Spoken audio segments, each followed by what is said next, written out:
అన్ని రంగాల కార్మిక సంఘాల ఆధ్వర్యంలో సార్వత్రిక సమ్మె నిర్వహించడం జరుగుతుంది।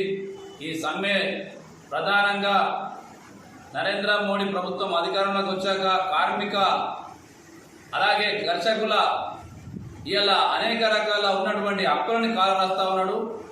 కార్మికుల 44 కోట్ల ఉన్నటువంటి కార్మిక చట్టాలను 4 కోట్లుగా మార్చి ఇలా బిఎస్ఎన్ఎల్ ప్రభుత్వ రంగ సంస్థలన్నీ ఇలా ప్రైవేటీకరణ ఇలా చేయడం జరుగుతూ ఉన్నది। కాబట్టి ఇందులో భాగంగా ఇలా కాంట్రాక్ట్ అవుట్ సోర్సింగ్ విధానాన్ని పూర్తిగా రద్దు చేయాలని చెప్పనేసి కోరుతూ, అలాగే కార్మికులకు ఇలా యూనియన్లు పెట్టుకునే కనీస వసతులు కూడా కల్పించడంలో పూర్తిగా నరేంద్ర మోడీ ప్రభుత్వం విఫలమైంది। కాబట్టి ఇలా దేశవ్యాప్తంగా కార్మికులు ఇలా కన్నెర్ర చేసి ఇలా సార్వత్రిక సమ్మెకు అన్ని రంగాల వామపక్ష కార్మిక సంఘాలు పిలుపునివ్వడం జరిగింది। పిలుపులో భాగంగా ఈ 20వ తేదీన అన్ని రంగాల కార్మికులు ఈ సమ్మెను విజయవంతం చేయాలని చెప్పని మేము సందర్భంగా పిలుపునిస్తా ఉన్నాము।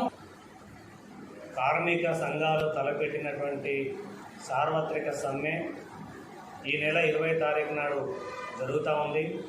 ఈ సమ్మెకు వామపక్ష పార్టీలుగా సంపూర్ణ మద్దతు తెలియజేస్తా ఉన్నాం। ప్రధానంగా బీజేపీ ప్రభుత్వం అధికారంలోకి వచ్చినప్పటి నుండి ఇవాళ కార్మికులకి చట్టాల్లో మార్పు తీసుకొచ్చి పెట్టుబడిదారులకు అనుకూలంగా ఈరోజు చట్టాలని సవరించినట్టు పరిస్థితి ఉన్నది। వారి యొక్క పెట్టుబడిదారుల యొక్క ఆస్తులు పెరుగుతూ ఉన్నాయి। ఇవాళ 29 కార్మిక చట్టాలని 4 కోళ్లుగా మార్చి ఇవాళ పెట్టుబడిదారులకు అనుకూలంగా మార్చింది।